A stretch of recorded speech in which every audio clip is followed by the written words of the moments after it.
Good evening, residents of Everett, Washington. I'd like to call to order the Everett City Council meeting of May 14, 2025. For information on council meetings and how to participate, please visit everettwa.gov/city council. Clerk, will you please take the roll? Mayor Franklin. Here. Vice President Zerlingo. Here. Councilmember Fosse. Excused? Councilmember Bader. Here. Councilmember Ryan. Here. Councilmember Bogley. Here. Councilmember Tui. Here. President Schwab. Here. And at this time, I'd like Councilmember Tui to lead us in the Pledge of Allegiance. Please rise. Allegiance to the flag of the United States of America and to the republic for which it stands, one nation, under God, indivisible, with liberty and justice for all. Thank you. At this time, I'd like to ask Councilmember Ryan to read the land acknowledgement. Certainly. City Council wishes to acknowledge the original inhabitants of this place, the Shahopes people and their successors, the Tulalip tribes. Since time immemorial, they have hunted, fished, gathered on, and taken care of these lands and waters. We respect their sovereignty, their right to self-determination, and honor their sacred spiritual connection with the land and waters. We will strive to be honest about our past mistakes, to bring about a future that includes their voices, their stories, and their people to form a more just and equitable society. Thank you. So on to old business. Do I hear a motion to approve the minutes for May 7, 2025? Councilmember Ryan so moves. Second. Motion and seconds made. Clerk, please take the roll. Vice President Zerlingo. Yes. Councilmember Bader. Yes. Councilmember Ryan. Yes. Councilmember Bogley. Yes. Councilmember Tui. Yes. President Schwab. Yes. Well, good evening, Mayor. Good evening, President Schwab and Council. Just a couple of things I wanted to highlight. On Monday, we had our community development team did a great screening of No Place to Grow Old, a film produced by Michael Larson, who's a Everett High School grad and part of the Humans for Housing project. It's a really emotional movie about the housing crisis and homelessness, and really important data points to know there is the fastest growing population of unsheltered residents in our community is over 55. And so just really touched on how the importance of, infill and ADUs and increasing housing opportunities for our aging population. A couple other things I wanted to highlight. It's National Police Week. And just 2 years ago, we took a large group of officers to Washington, D.C. To honor Officer Jan Rocha, who was killed in the line of duty 3 years ago. And we've lost 4 officers in the line of duty and 2 additional to suicide. And so we were able to send 2 officers to Police Week this year, and they're representing the city of Everett in Washington, D.C., honoring all the officers that have been killed in the line of duty. And it's also National Nursing Home Care Week. And today I was really grateful to go to Bethany and give a proclamation for Skilled Nursing Care Week and tour their facility. And they just have a wonderful culture. They really take care of their patients and each other. And it was nice to deliver that proclamation. And I would encourage everyone in our city to honor Nursing Care Week, Skilled Nursing Care Week. And if you can, go visit a senior in a nursing home and give them some love. And no further comment. Thanks. Thank you very much. And now it's time for public comment, which includes written comment acknowledgement. Under our rules, written comments shall be considered in the same manner as oral comments. Persons submitting must provide their name and city of residence to make the official council record. Good evening, Angie. Do we have any written comments? Good evening, President Schwab. We do, and we received the following regarding the comp plan from Joanne Nuland, Marie Elliott, Carl Agnew, and Carrie Lawrenson. And then Mike DC and John Martin submitted regarding outdoor multi-use facility. And then Julie Martinson just handed me a written comment regarding the comp plan, which will be submitted to council, legal, city clerk, and administration to be part of the record, as well as the others. And we do have some public comments here for people. Okay, thank you. So we will start with Joe. If you could please come to the podium. If you could please hit the button on the bottom of the base and state your full name and city of residence, and you have 3 minutes to speak. My name is Joe Nuland. I reside in North Everett, Bakerview, Legion neighborhood. At the meetings of the Planning Commission, May 6th, the City Council, May 7th, the Everett 2044 Open House, May 8th, the neighbors of the North Everett Mount Bakerview neighborhood shared comments and had discussions with members of the Planning Commission, the City Council, and members of both at the open house regarding the proposed zoning change of R1 neighborhood to R4. I submitted a package of documents to the Planning Commission, the City Council, and their representatives. I received an email acknowledging that my comments had been received and that they will be shared with staff, submitted as written comment for the May 14 council meeting to be part of the permanent record. I'm here tonight to follow up regarding the package of documents which were sent to the City Council and to the Planning Commission. The package of documents included my letter, 2 overview maps identifying the Mount Bakerview Legion neighborhood as locked in on all sides, and a document titled Zoning Downgrade Justification for Mount Bakerview Legion neighborhood that provides supporting evidence that the Mount Bakerview Legion neighborhood does not support the proposed zoning. Neighborhood is situated in an area that raises significant environmental concerns related to landslide springs, groundwater seepage, has a history of industrial contamination, is constrained without easy access in or out of the neighborhood.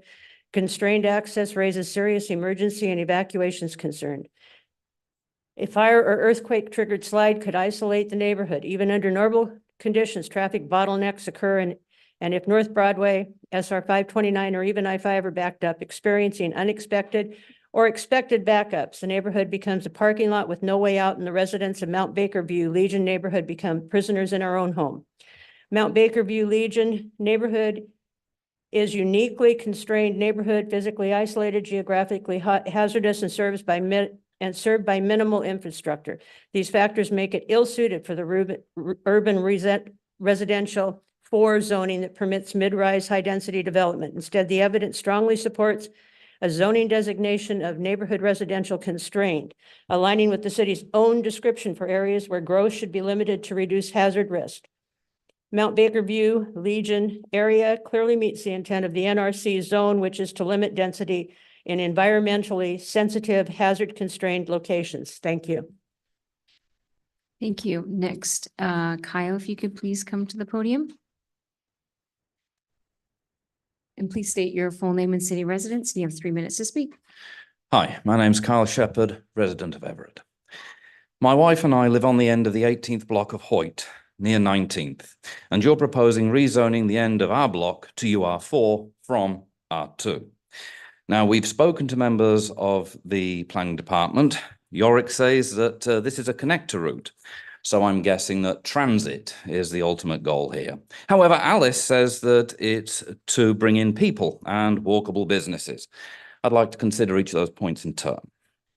I'm from Coventry, England. Coventry was positively dripping with transit, and still that transit sucked.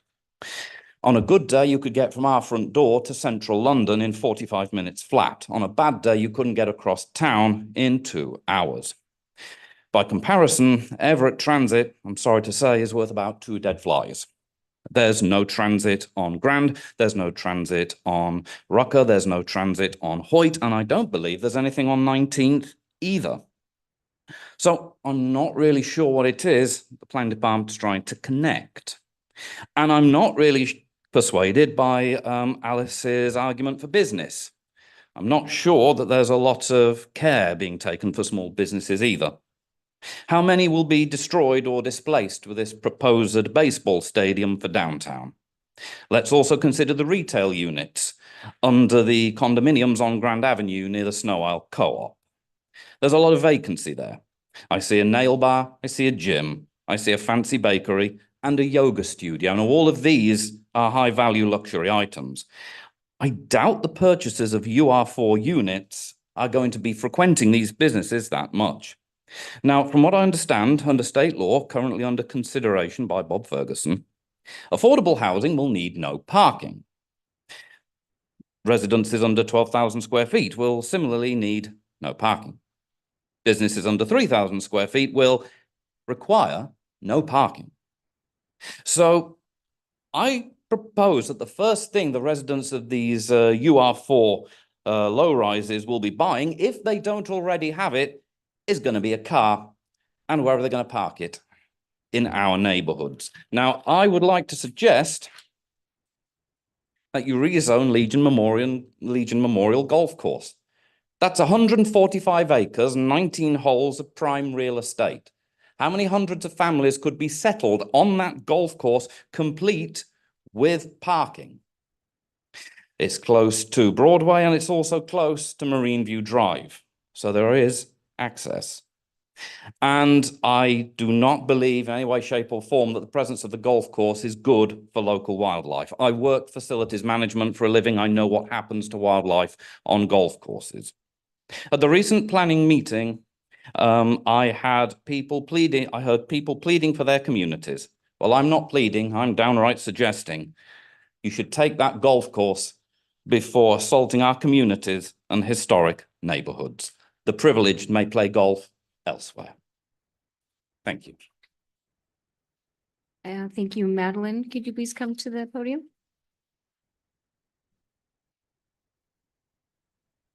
And please state your full name and city of residence. You have 3 minutes to speak.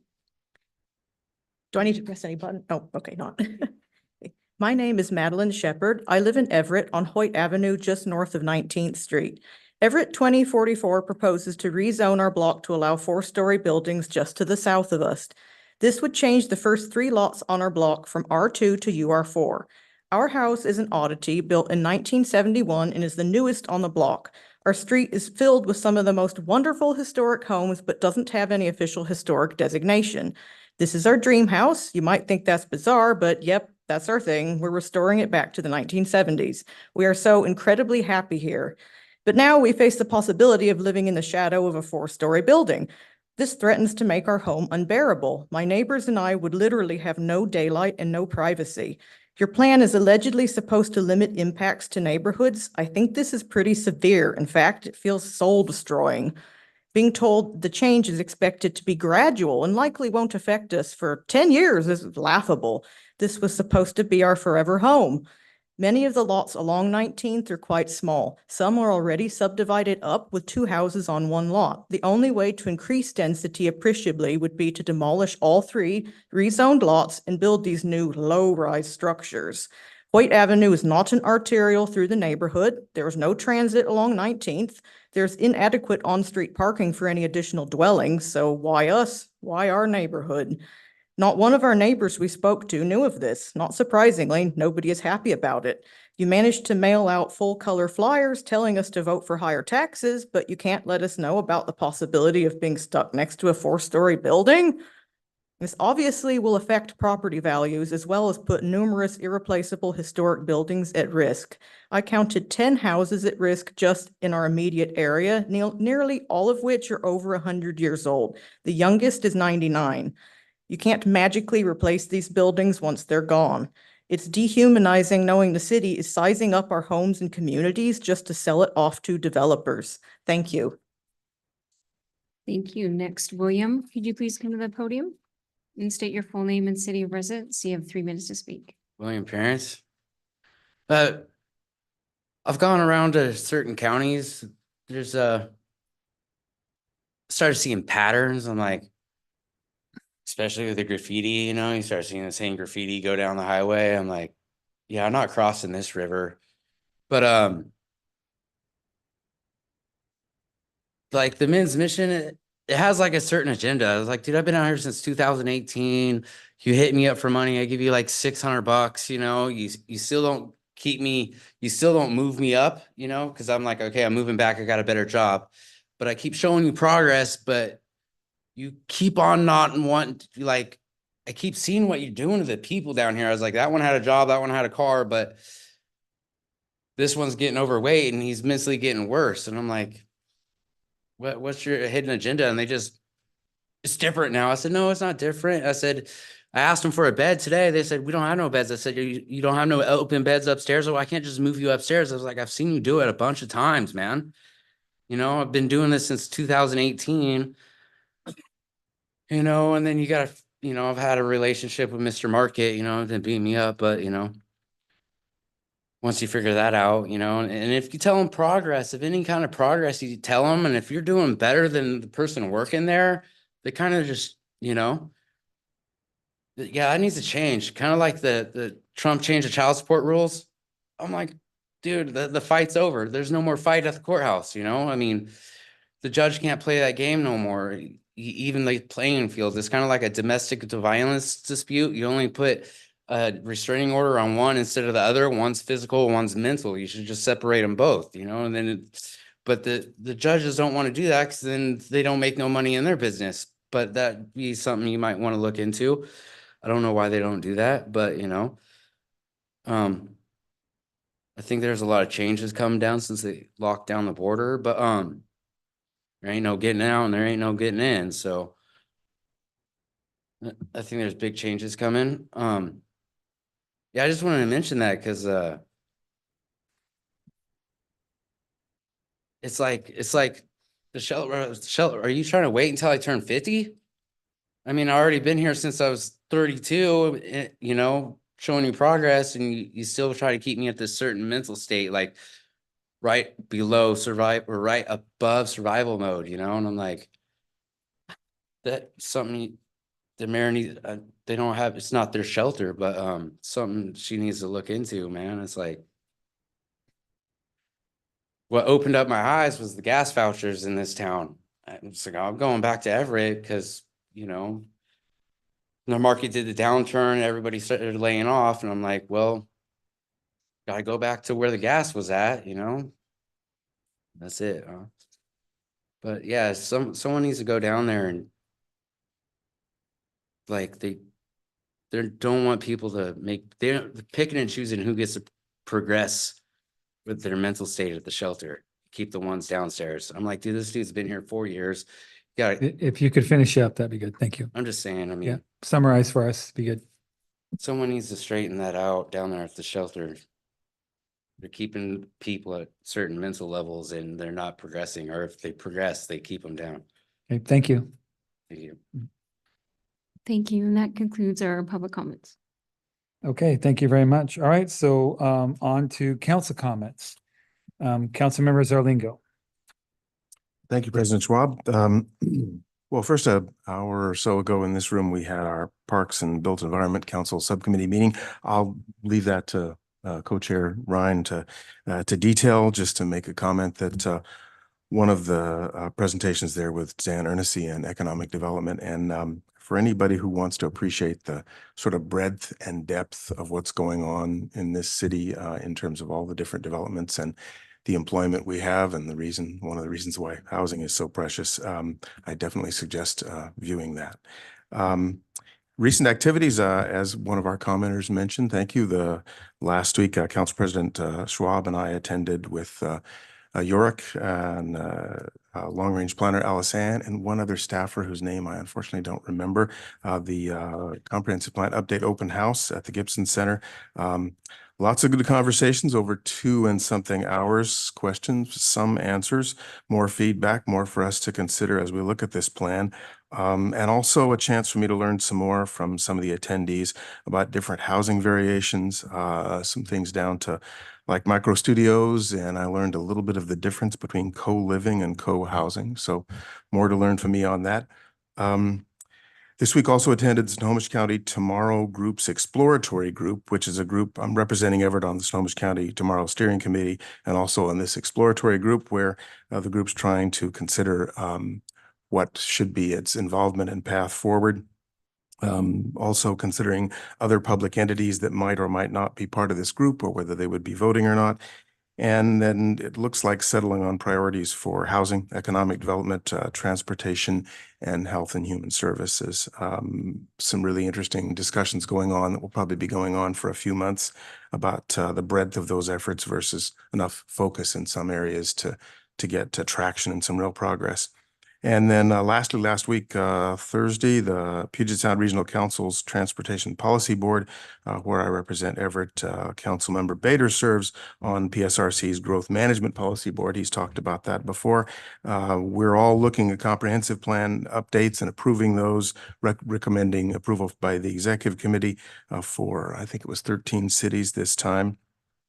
Also looking at Washington's transportation budget after the legislative season and seeking better clarity on the federal situation and monies from things like the Federal Highway Administration.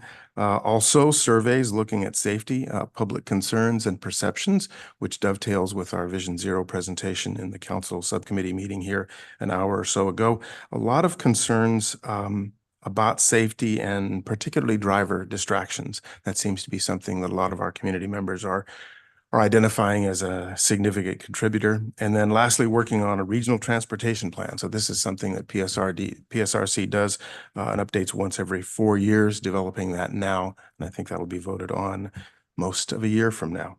And that's it. Thank you. Thank you. Councilmember Bader. Thanks, Council President. A quick report here. I went to the Riverside neighborhood meeting last night.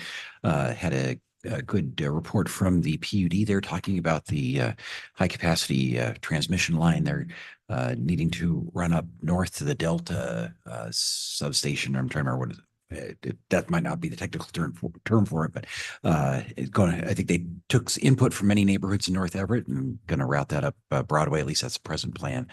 So good report and a nice meeting as well. And that's it for me. Thank you. Thank you. Councilmember Ryan. Great. Good evening, everybody.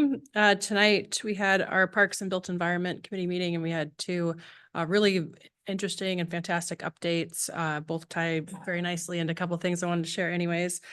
First, Corey Hurt with our traffic division shared an update on progress that's being made with the Vision Zero plan, which is analysis and a data-driven analysis to look at different safe streets in the city of Everett that are not as safe as we would like them to be.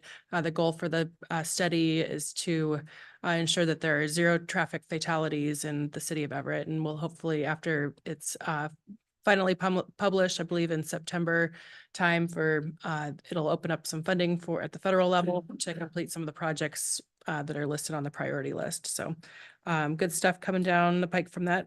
And that ties nicely into my mention that it is Bike Everywhere Month. And this Friday at the Everett Transit Station, there's a Bike Everett event hosted by Everett Transit from 3 to 6 p.m. And Sharing Wheels Co-op is also doing a ride along together from their site to the transit station starting, I believe, at 4 p.m.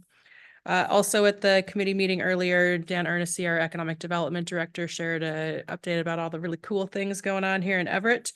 There was 10 different points that he shared about businesses that are coming to Everett and purposefully choosing Everett because of the business-friendly atmosphere that we have and the industry-friendly atmosphere that we have as well.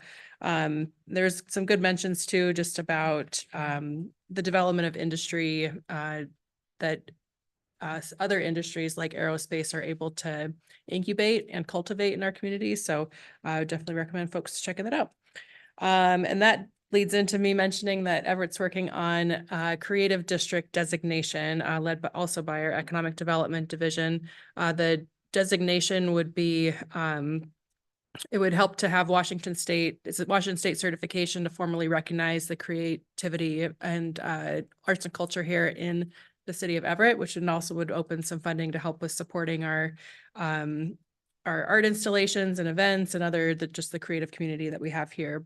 But I wanted to share that with that, there's currently a survey open that the public can complete.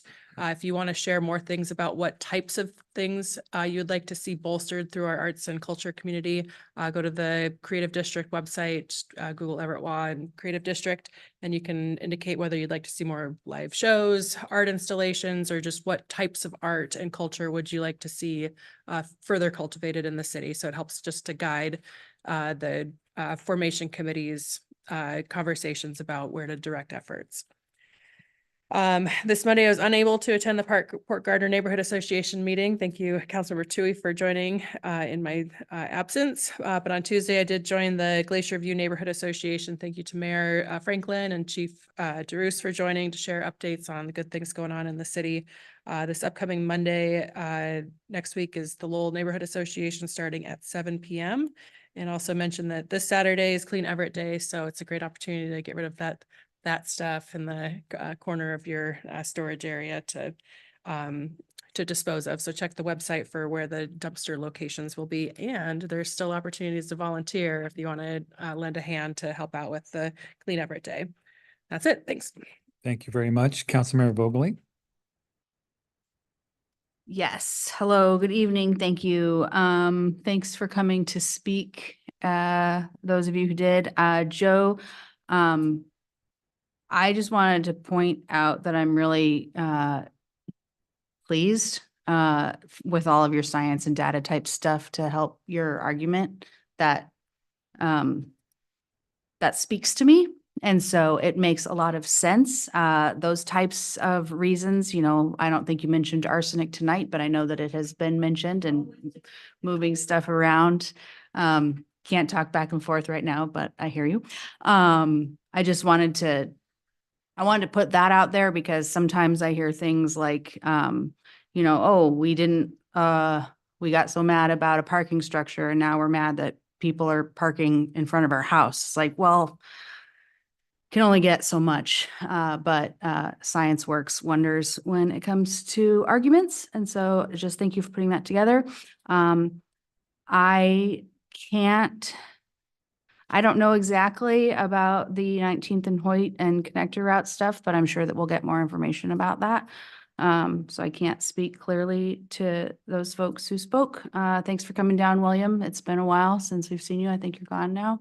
It would be interesting. I don't know I'm not on the Human Services Committee, but I'm not sure the last time that we got an Everett Gospel Mission update. So that might be something to consider for a future informational. And yesterday, what's today, Wednesday? So Tuesday. Yeah. I was able to go to LISC, the Local Initiative Support Corporation, South Everett Community Development Roundtable. That was a really good convening of business leaders, some elected, some staff, some business owners, and other folks really starting. They've already been diving in deep, but this is a different form of getting community input, support, and development down in South Everett. So that was a good place to be. And tomorrow morning, TAC, the Transportation Advisory Committee, will actually be right here in this room. And so I was really glad that in our meeting that we just had with Corey Hurt, that was, I don't think I got the memo. So I did get the memo. So if anybody else wants to join the TAC and be a part of it in person, it's actually right here in this room. And that's tomorrow morning at 8 a.m. And I also wanted to make a little, I've forgotten the word, but you're going to figure it out. We did have a really great committee meeting and some information was shared that was really awesome. There was one point I think was inaccurate, and the Bayside Cafe, which is down on Broadway, actually is not moving to Tony V's. So I think that was a mistake. There was possibilities of that happening earlier in the year, but that is not happening now. And also, speaking of Bayside Cafe, there will be a market if you're interested on Sunday from 11 to 4. So come on by if you're able, still on Broadway until that changes. Okay, that is all. Thank you. Thank you. Councilmember Tui. Just a couple things. I want to thank everybody tonight for coming and speaking. Appreciate that, your input. I did attend the Port Gardner Bay neighborhood meeting on Monday. The port came in and had a great update on all the things that are happening down there. And just a couple things, I don't think I heard these from previous council members tonight, but Saturday is the Kids to Parks Day and National Kids Day at Parks. And we have some special things happening at Howarth and Thornton, a Sullivan Park. So that should be fun. And just a reminder, the Monte Cristo Awards, recognizing your neighbors who make Everett really special.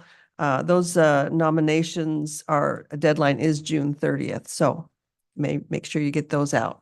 That's all I have. Thank you. Thank you very much. I did attend the South Forest Park neighborhood group yesterday. Some of the discussions was public safety. They're building a child care facility in that neighborhood. So a lot of discussion about traffic mitigation and of course the comprehensive plan. As far as the comprehensive plan update, if you remember, there were 4 items that we were larger items that we're working on, specifically for council. One of them is the Legion Drive, Skyline area. So we're making some progress on that. And another one was off, Muckleteel Boulevard near the end of the city. So, Councilmember Tui and I met with, the planning folks today, and I think, there are going to be a few more reviews, but I'm optimistic they'll have something worked out here by Monday or so, and maybe Friday. And then there were 2 overlays. One of them is the mobile home overlay. That progress is going to take a long time. And so we're going to put some propose some guidance language in the comp plan. And then as far as the specifics, they'll probably take another 4 or 5, maybe up to 6 months to get that portion done. And then the other overlay is the commercial and residential areas. And I think there was some work done on that, and we're going to have hopefully some proposals on that by the 21st. So hopefully we'll have at least a revised plan, except for the mobile home overlay by the 21st. And so that's all for me. Administrative report. No administrative update tonight. Okay. How about from our city attorney? No report, no executive session. Thanks. Okay, thank you. Okay, so on to our consent items. We have 9. Do I have a motion? Move to approve the consent items. Second. Okay, motion to approve consent items 1 through 9. Clerk, please take the roll. Vice President Zerlingo. Yes. Councilmember Bader. Yes. Councilmember Ryan. Yes. Councilmember Bogley. Yes. Yes. Councilmember Tui. Yes. President Schwab. Yes. Okay, moving on to our proposed action items. Item number 10 has been read into the record. Are there any questions or comments for item number 10? Okay, seeing none, we'll move to item number 11. It's been read into the record. Are there any questions or comments on item number 11? Okay, seeing none, we'll move to item number 12. Council Bill 2505-29, first reading, adopt an ordinance creating a special construction project entitled Police Firing Range Renovation Project, Fund 342, Program 50, to accumulate all permitting and construction costs for renovation project in the amount of $127,000. Third and final reading is May 28, 2025. Is there any questions or comments from council? Okay. All right, we'll move on to item number 13. Our first action item, Council Bill 2504-25, third and final reading, adopt an ordinance creating a special improvements project entitled Latter Phase Eclipse Mill Park, Fund 308, Program 083, to accumulate construction costs for Ellipse Mill Park project in the amount of $4,400,000. Is there a motion? Councilmember Bader, so moves. Second the motion. Okay, motion second. Any comments or questions? Okay, clerk, please take the roll. Vice President Zerlingo. Yes. Councilmember Bader. Yes. Councilmember Ryan. Yes. Councilmember Bogley. Yes. Councilmember Tui. Yes. President Schwab. Yes. Okay, item number 14.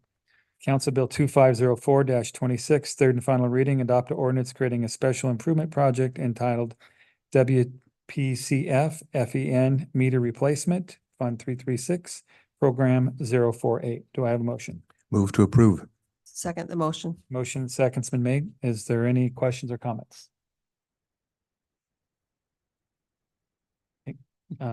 Clerk, please take the roll. Vice President Zerlingo. Yes. Councilmember Bader. Yes. Councilmember Ryan. Yes. Councilmember Bogley. Yes. Councilmember Tui. Yes. President Schwab. Yes. Okay, moving on to item 15, award a construction contract for the later phase Eclipse Mill Park project to Strider Construction Company in the amount of $3,634,393. So moved. Second. Okay, motion second. Any questions or comments? Okay, hearing none, clerk, please take a roll. Vice President Zerlingo. Yes. Councilmember Bader. Yes. Councilmember Ryan. Yes. Councilmember Bogley. Yes. Councilmember Tui. Yes. President Schwab. Yes, okay, now we have a briefing. Item number 16, adopt the 2025 through 2029 consolidated plan. Approve the resolution concerning the 2025 annual action plan and authorize the mayor to execute the 2025 grant agreement with HUD. This item will be on the May 28th council agenda as an action item.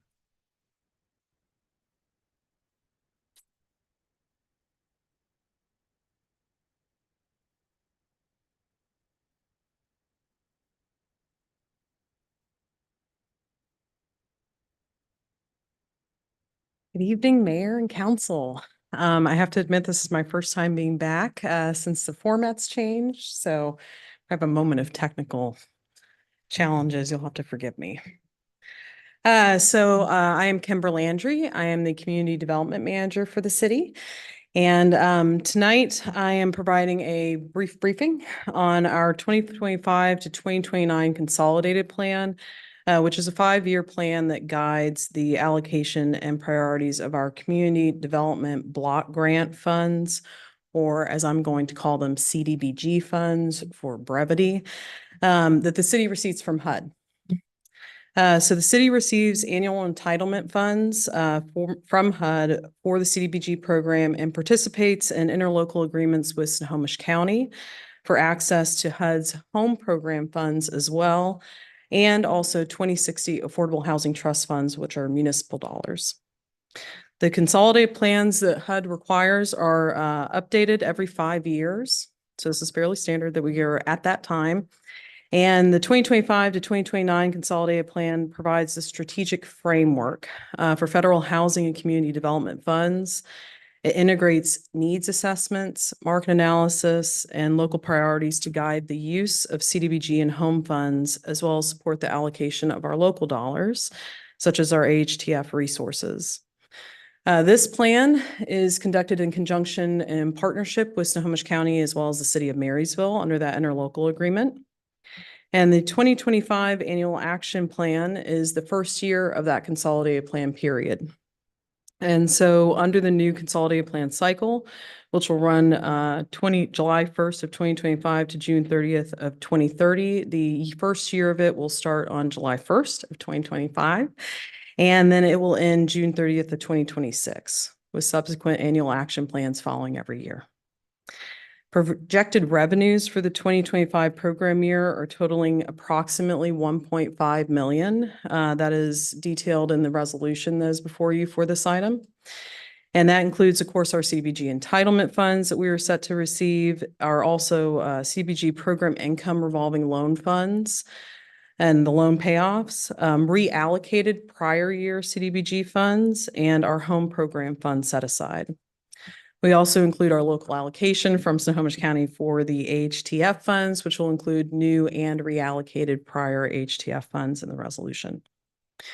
The Community Development Advisory Committee, which helps to guide the process, both the public process as well as the funding process for this consolidated plan, held public hearings in August and in December of last year, as well as another one that was on April 22nd. This year, and has recommended the 2025 annual action plan and the draft consolidated plan for council for review and approval. And that's my brief briefing tonight. Any questions? Councilman Ryan. Great. Thanks, Kimbra. I know this has been a long time coming. Been working on it for a long time. Thank you. I know there was a really intentional effort for outreach to collect for surveys and to collect feedback. Can you share a little bit more about what the response was for those outreach efforts? Yeah, happy to. I'm actually, this is one thing I'm really happy to also kind of brag on for city effort for this. It was kind of fantastic. Just a quick context of background. Last time we did this was in 2020. For the 2020 consolidated plan, we did public engagement efforts in 2019. We got about 300 survey responses at that time. We'd also try to do public engagement in the community. This time the goal was to exceed 300. And when I tell you that we really kind of blew that out of the water, we were able to get over 1,000 survey responses due to having really intentional efforts. Part of it coming to you guys and having the wonderful ability to spread the word here, but also being able to really kind of do an effort to meet people where they were at in the community. So we had about 7 months of intentional engagement through surveys. We also showed up at a lot of events in the community and helped to have some engagement for identification of needs. All of the needs for that were presented at the August CDAC hearing that was conducted to identify the needs that would start the NOFA, the Notice of Funding Availability that we give out every fall. If you want to see a consolidated version of the needs and the goals that will support those needs, that is available in the consolidated plan under, I have to cheat because I had to write it down, section SP 45 of the consolidated plan. There's a table that breaks down all the priorities as well as the goals that we'll do to meet those priorities. Fantastic. That any chance we can brag about our city, I really think we should. Quite proud of that. Yeah. For sure. I work closely with a lot of different human services providers in the area. What's some information that you can share with me that I can then share with them about the NOFA process and like when it opens or how they can get notified or get on a list of some sort or just anything helpful that I can share and pass along? Yeah, fabulous question. So we do constantly try and stay involved, city staff. We do have ongoing meetings and discussions that we will do for anybody that's interested in our funding. So the first thing I'm going to say is definitely reach out to community development staff. We have general email of community grants at everettwa.gov, but if you would like to reach out to us directly, my information's on the website. Happy to talk with anybody that might be interested in our funding. But typically, our federal funding as well as our municipal funding, should we be allowed to have funds that come in from pass-through on that, is put out every fall. So in August, again, the CDAC meets, they help to determine needs, and that then opens the opportunity for us to have the Notice of Funding Availability. So that typically is usually around the beginning of October that we launch that, keep that open for, usually we want to allow for a lot of time for people to fill out the application. It's a diverse time with others might also have NOFAs out or NOFOs. And so we try and allow for at least 5 weeks for application. And then typically we have follow-up on what those allocations will be for that application review with the committee in November and the later fall period. So if anybody is interested on just receiving information on that NOFA, as well as our other public engagement efforts that we put out for this plan and other efforts that we do for our funding, we have a listserv that is also available on the city's news flash opportunities, and you can look up and see our community development news flash, and that's where we also. Any other, and is there any other questions from I have. David Hall? Do you have a question? Okay. I do. Okay, Councilmember Ryan, do you have another one? I do. Thank Yeah. you. So anytime I think any of us hear the word federal funding, we get a little bit nervous. So can you share a backup plan or what the plan is for if this funding is cut or eliminated? Well, I wish that I had the perfect crystal ball to give us all the surety for everything with this moving forward. Let me start with the fact that this consolidated plan being over the 5-year period, regardless, gives us at least the opportunity should funds come into our hands in the future. So it's very important that we continue to move the plan forward so that if they do happen to come our way, we have a good plan to move forward on how to do that. And we continue to get to do that. But this plan also continues to embody things that we've consistently done in the past too, where we use the needs that we've identified, and that helps to guide us in our other funding efforts when we get the opportunity to have pass-through funds that come through from the county, from the state, unique opportunities that the federal government may continue to give us. So we use all of this as a means to continue to push forward and identify those needs. I mean, we did an extensive effort, as I mentioned, to collaborate all this information. So it's a plan to guide us in that.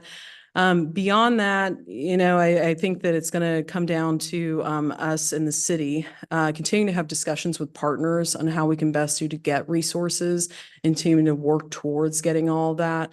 I understand and we're very aware of the integral part that this funding plays with all of our community partners and how important that is. But as far as, again, having the ability to predict, backup plans and future ball crystal forecasting of all the impact for that, it would definitely be something that we would have to use the plan and then follow up with administration on best practices for how we can start to address any needs that might come up. I will add that and say that we are continuing to have a lot of really open engagement with our community partners, both those that we are funding and those that we continue to look towards supporting. And we want to continue that effort, that ability to have that open discussion to understand any funding impacts that they may have just in general with everything that's shifting right now, but also what we can do to help support them, even in in-kind or kind of collaborative efforts as well. So. Great. Thank you for your work on this. Happy to support. Thank you. Councilmember Bogley. Thank you. Yeah, I'm always interested and happy to hear about all of these wonderful things. For some reason, my brain tonight picked up on Snohomish County and Marysville ILA. Is that something new or just something that, like, I don't know, I just picked up on Marysville. Well, that's not Everett. So can you speak to that a little bit more? Maybe it happens all the time and tonight's just the night I counted on it. Yeah, not a problem. It's a good one to learn more about. So the interlocal agreement that the city entered into with Snohomish County was an effort that we did actually back in the 90s. It's hasn't been brought back up recently. It was a few years after that. You'll have to forgive me. I think it was in the early 2000s that the city of Marysville continued to partner with us as well. The reason why we want to do a collaborative effort like that, an interlocal agreement with other jurisdictions, is because it helps to, first of all, kind of, rising tide all boats. We all want to be able to be eligible for federal funding, to be able to infuse it into the communities, but also helps to create a little bit of efficiency for these very dense plans. And then it also can help to increase programmatic allocations on a federal level. The city of Marysville has been a part of it for a while now. And then back in early 2010s, HUD allowed for us to go to an automatic renewal of that. So every 3 years that kicks back in and we revisit the discussion with Snohomish County on that renewal of that ILA. And the reason it's Marysville is because of the size of Marysville. Marysville and Everett are the only cities large enough to receive these direct allocations.